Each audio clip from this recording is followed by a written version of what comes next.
Alright Manuel, here's your swing assessment video. You've got some good things going on that you've worked on with the one plane stuff before that helps you with your on top swing.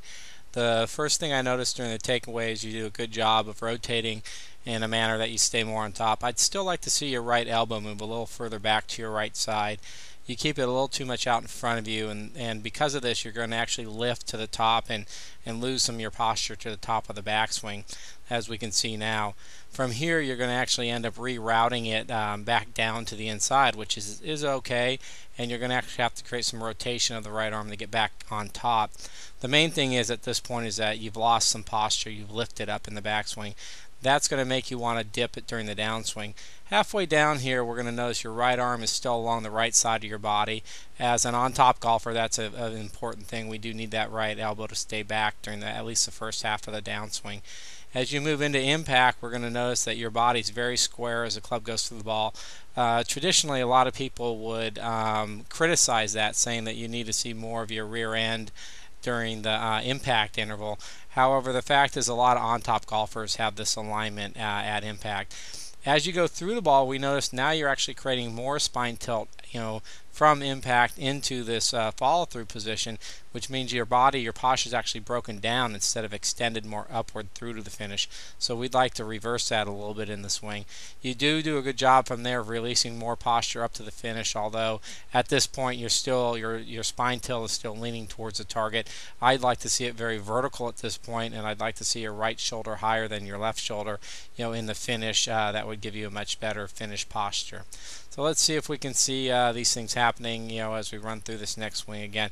Good job staying on top in the transition. You lift up to the top, reroute it down through the ball. There's a little dip after impact, and then once again you're maintaining a little bit too much of your spine tilt into the finish. From the face-on view, the first thing I notice is that you're actually set up more centered or even a little right of center.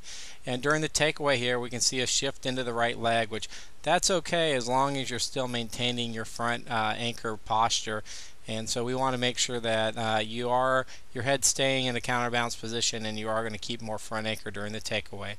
As you go up to the top of the backswing, the next thing we notice again is that you lose some of your postural angle. You actually lift up in the backswing, which means that you're going to have to dip somewhere in the downswing or the follow-through to counteract that action. So we'd like to have you stay a little bit more in posture, and I believe maintaining your front anchor alignment will do that.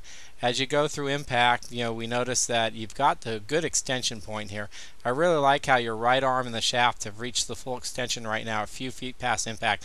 All on-top golfers reach their full extension right at that point. Then as you move into your follow-through, we'll notice that you sort of buckle in your posture. Instead of continually posting up on your front leg and extending your posture upward through the finish, right now it's sort of broken down and collapsed. And again, that's because you're too much up in the backswing and you needed to do this somewhere in your swing. You do a good job from there of getting all the way up to the finish. Again, very straight up on your left leg, nice and tall. Your right shoulder is closer to the target than your left.